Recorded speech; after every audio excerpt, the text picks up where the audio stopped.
एक बार कुछ साधु संतों का दल कैलाश मानसरोवर की यात्रा पर निकलता है। वे पैदल चलते हुए कैलाश की बर्फीली वादियों में पहुंचते हैं। फिर अचानक वहां तेज बर्फीली हवाएं चलने लगती है और इतने में ही संतों के सभी दल एक दूसरे से बिछड़ जाते हैं। उन सभी साधुओं के दल में एक साधु था जो हर वक्त शिव शंभू का नाम जाप कर रहा था। इतने में कैलाश पर्वत की पहाड़ियों में एक तेज रोशनी निकलती है और वहां पर एक गुफा का निर्माण हो जाता है। उस तेज रोशनी की वेग से एक नन्हा सा योगी बाहर आता है और उस साधु को अपने साथ अंदर ले जाता है।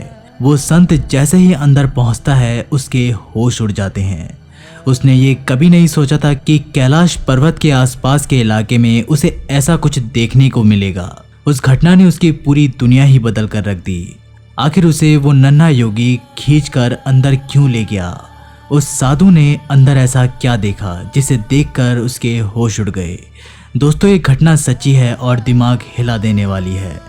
इस घटना को सुनकर आपको यकीन हो जाएगा कि हिमालय के शांत दिखने वाले पहाड़ के अंदर इतना कुछ है जिसे शब्दों में बयान नहीं किया जा सकता। नमस्कार दोस्तों, आप देख रहे हैं हिंदू इनसाइट। मैं हूं मनीष और एक बार सच्चे दिल से कमेंट बॉक्स में ज़रूर लिखिएगा, हर हर महादेव। हमारे भारतवासियों को ये बहुत कम पता है कि पश्चिमी राजस्थान का सरहदी इलाका पुराने ज़माने से सिद्ध संत महात्माओं और मठाधीशों का घर रहा है। इस पूरे रेगिस्तानी इलाके में एक से बढ़कर एक सिद्ध योगी हुए हैं जिनके चमत्कार के किस्से आज भी सुने जाते हैं। इन्हीं में से एक थे महंत उद्दत दास। इन्होंने 20वीं सदी में जैसलमेर के पंचमुखी हनुमान मंदिर में रहकर भगवान श्री हनुमान जी का साक्षात्कार किया था और दिव्य ज्ञान भी प्राप्त किया। कहते हैं कि उन्होंने पूरे भारत के तीर्थों का भ्रमण किया और अनेकों सिद्ध संत और रहस्यमयी योगियों से मुलाकात की। उन्होंने अनेकों ऐसे चमत्कारों को अपनी आंखों से देखा जिनके बारे में सुनने के बाद यकीन करना मुश्किल हो जाता है। कहते हैं कि महंत उद्दत दास 4 धाम की यात्रा पर निकले थे। उनके साथ 8 से 10 संत महात्मा वे भक्त थे। उन्होंने कैलाश मानसरोवर यात्रा पर भी जाने का निश्चय किया। कैलाश मानसरोवर में पहुंचने के बाद उनका सामना एक भयंकर बर्फीले तूफान के साथ हुआ। सारे संगी यात्री इधर उधर भटक कर बिखर गए। सारा सामान इधर उधर बिखर गया। ऐसे में अकेले चलते चलते महंत जी बर्फीले पर्वतों में भटक गए। मौत सामने दिखने लगी, मगर महंत ना विचलित हुए और ना ही घबराए। उन्होंने अपने आप को ईश्वर के हवाले कर दिया। इसी बीच भयंकर बिजली कड़की और रास्ते में विशालकाय पहाड़ में गुफा का द्वार खुला। इसमें से एक वामन रूप का नन्हा साधु, जिसका चेहरा दिव्य ओज से चमक रहा था और दाढ़ी जमीन को छू रही थी, वो बाहर निकला और महंत को हाथ पकड़कर फुर्ती के साथ गुफा में खींच ले गया। उसके बाद गुफा का दरवाज़ा अपने आप ही बंद हो गया।